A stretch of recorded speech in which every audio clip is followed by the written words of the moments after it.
Okay, good day sa lahat. So, meron tayong finish unit na DS17 ordinary Tiptronic 4x2. So, ito yung na-finish na.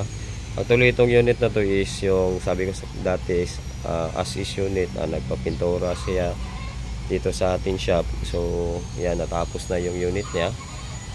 So, yan. Tapos na. DS17. So ibabapping pa ito. So iwawax pa. Ganda. Nakabap na ito pero may iwawax pa dito kasi niretouch ng pintor yung harap. Yan. DS17B ordinary.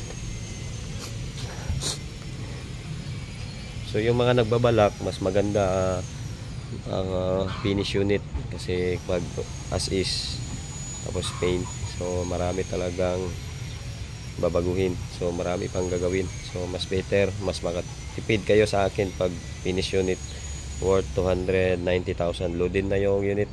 Bagong gulong, R15, naka fog light, spoiler, Android, dashcam, ceiling wrap, seat cover, floor matting, spaghetti mat, full PMS engine and aircon, differential, transmission, road test, and then third seat, box type. Yon. So yun yung mga setup natin sa DS17B loaded setup, and then yung price niya is umabot siya ng 290,000 lang. So 290, naka loaded setup na yung unit. So ito yung semi setup. So yung itong unit na to, yung finish na to is semi setup natin is 250. So ganitong unit 250. Bakit 250? Kasi naka full PMS engine, reverse aircon, yan. At saka yung pagkagawa is quality talaga. So dumako naman tayo dito. So itong DS17W natin, waiting na ito for line up sa painting kasi naka line up na yung iba. Ito, siya na naman ang susunod. So malapit na ito matapos yung final checking ng isang unit na to. Yan. So ito yung DS17W lurup natin. So masilyahan na, pero ipa-final pa ito. So i-double check pa ito ng pintor. Kaya nito meron pa mga ganito. So preparation pa lang. So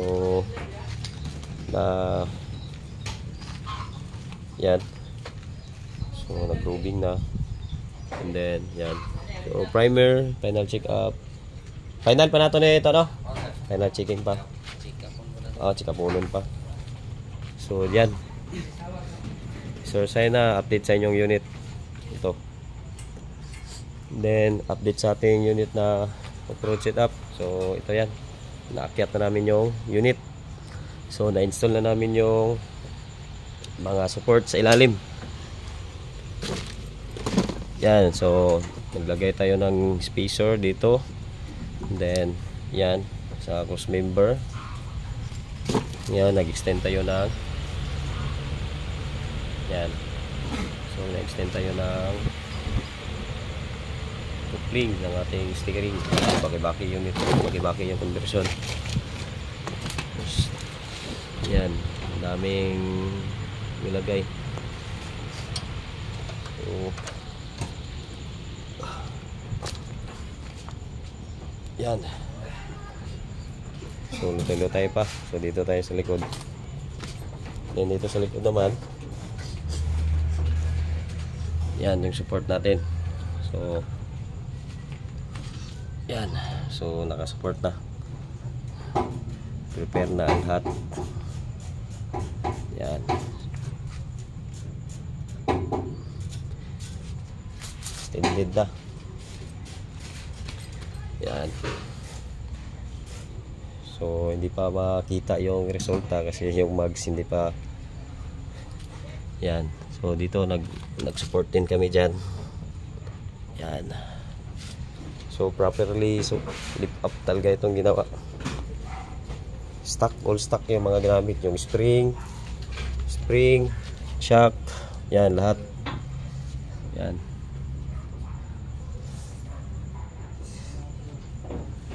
Hindi pa nalagay yung propeller.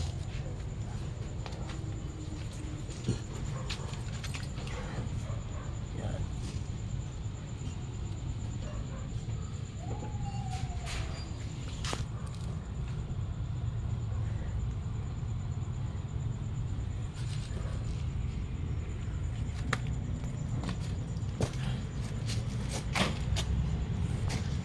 Yan yung 4x4 brown natin.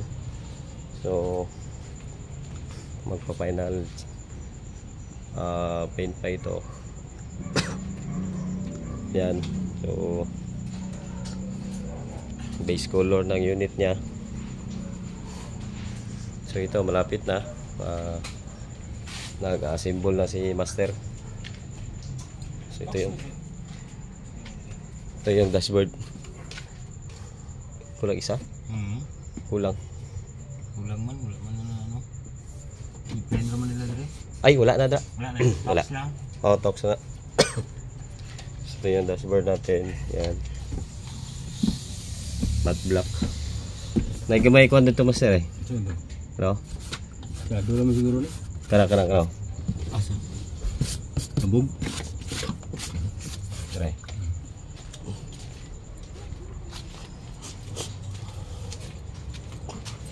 Basing na usab na si Ronnie mo. Ariyo. Nang gas pa ngay. Asa? Tanaw niyo dito. Karere. Kani. Right side taro dito. Gas pa. Gas pa. Sige lang. Gamay ra man na. Lang. So ito yung si master natin, siya yung overtime guys, para ma-release na. Siya yung head ng painting dito. Siya yung nagmaman. So ito yung pearl white. Ayan, napakaganda na. So napakalinis. Malinis na malinis. Ito. So yan. Ito may mga konti. Tatanggalin to. Yan. Yan. So wala na lahat. Ito tanggal. Yan.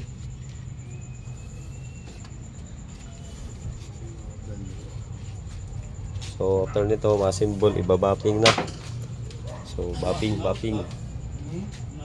Yan. Already prepare na ang lahat. Okay na, Sid? Ito yung isang pintor natin, Jan, shout out. Siya yung nagpintura ng DS17 na si DS17W na si Bumblebee. Yan, ito yung pintor natin, si Bumblebee. Shout out dyan. Si hi sa mga tong mga wala mo din kamera dyan ha. So ito dito, nakulayan na namin. Yan. So tanggal na dyan. Yan, so may ceiling siya. Yan.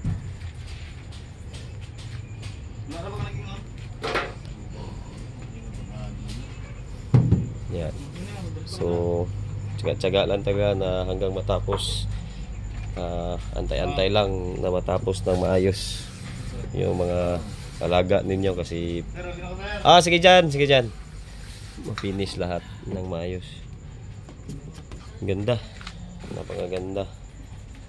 So, yan, napakaganda, malinis. Nandito yung mga kupit kuwan talaga. Yan. Ayos yung mga side. Yan.